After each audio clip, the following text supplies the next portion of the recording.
24 in Lewis. Headlines you can't get through your day without. On Power 1017. All right, 643. When you have a history of stealing signs, even if it was years ago, 3 doubles off the first 4 pitches, kind of suspicious. Sick of them. I'm just saying. Sick of them. Not accusing. I'm just saying. Is it a little suspicious? I think so. Let me rub my hands together real quick. I think so. And changing of the cleats. And changing of your glove. Just asking questions, And y'all. what's in your hair? Just Why asking do you questions. keep doing that? Now, Something's up. didn't they check, though? Something's up. I didn't see that part. Okay. I want a better check than what they did. Well, if you want one, you'll get it tonight. You ain't going to get it. Look, I party's mean, how over. many pitchers do you know that change their cleats? How many pitchers do you know they go get another glove? No, pitchers don't do that. They don't. Some legit questions put out there, guys. Wow. Jess, what you got today? All right, so in Everett, Washington's dress code ordinance that said that bikini baristas may have to cover their bodies at work has been ruled unconstitutional by a federal court. Now, the U.S. District Court in Seattle found that Everett's dress code ordinance violated the equal protection clauses of the U.S. and Washington state constitutions. The court also found that the ordinance was at least in part shaped by a gender-based discriminatory purpose, and this is according to a 19-page ruling signed by the judge. The court directed the city of Everett to meet with the plaintiffs within 14 days to discuss their next steps. So the federal judge rules in favor of the bikini baristas over their dress code ordinance. Bikini baristas. Yeah, we had some around here. Also, according to a report by the World Health Organization, the number of people infected with tuberculosis, including the kind that is resistant to drugs, rose globally for the first time in years. The UN Health Agency said that more than 10 million people worldwide were sickened by tuberculosis in 2021, a 4.5% rise from the year before.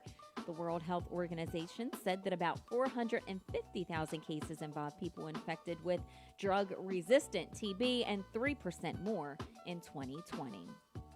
Developers and public beta testers started to test the first beta of iOS 16.2 and the iPad OS 16.2 last week. Some of the new features and the changes and improvements to look forward to are live activities for TV short games, a lock screen sleep widget, and a freeform app and external display support for the iPad OS 16. So maybe, Bill, coming up in December, that might fix that glitch that you have. I do have a with glitch on going my live. iPad. Yeah, So possibly. hopefully it helps out with that situation.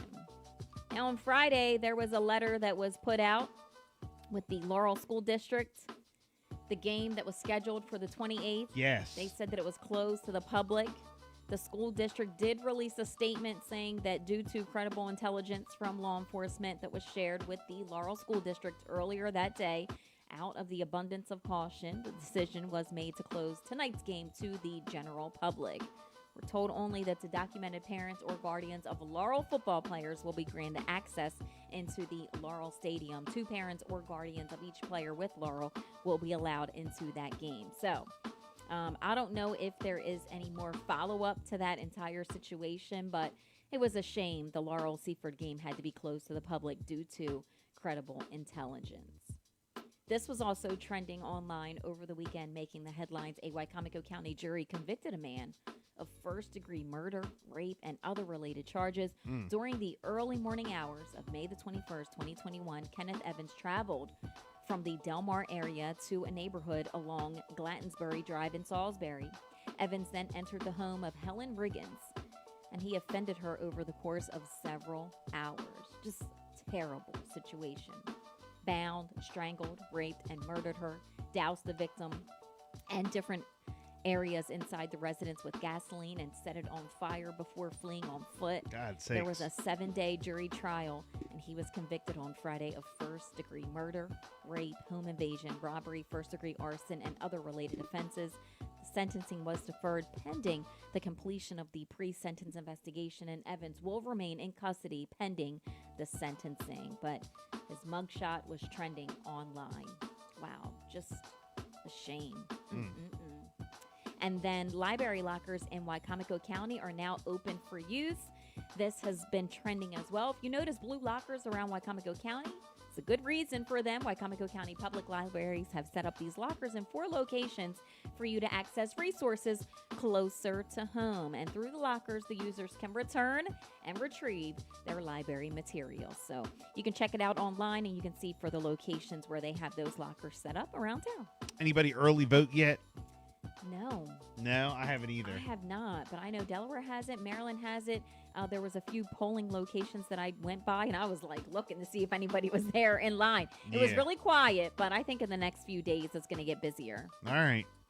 Yeah, I was thinking about going. And just get it out of the way. Next day or two, Yeah. whatever. Today, of course, trick-or-treating. Speaking of trick-or-treating, if you're taking your kids trick-or-treating, I put up trick-or-treat times up on our social media. So Okay. head on over to the Power 1017 page of Bill and Jessica page, and you can check out all the different trick-or-treating times, Maryland, Delaware, and Virginia. All right? So, 6:48, it's a Bill and Jessica show. We got sports up next How can I after YG. love someone?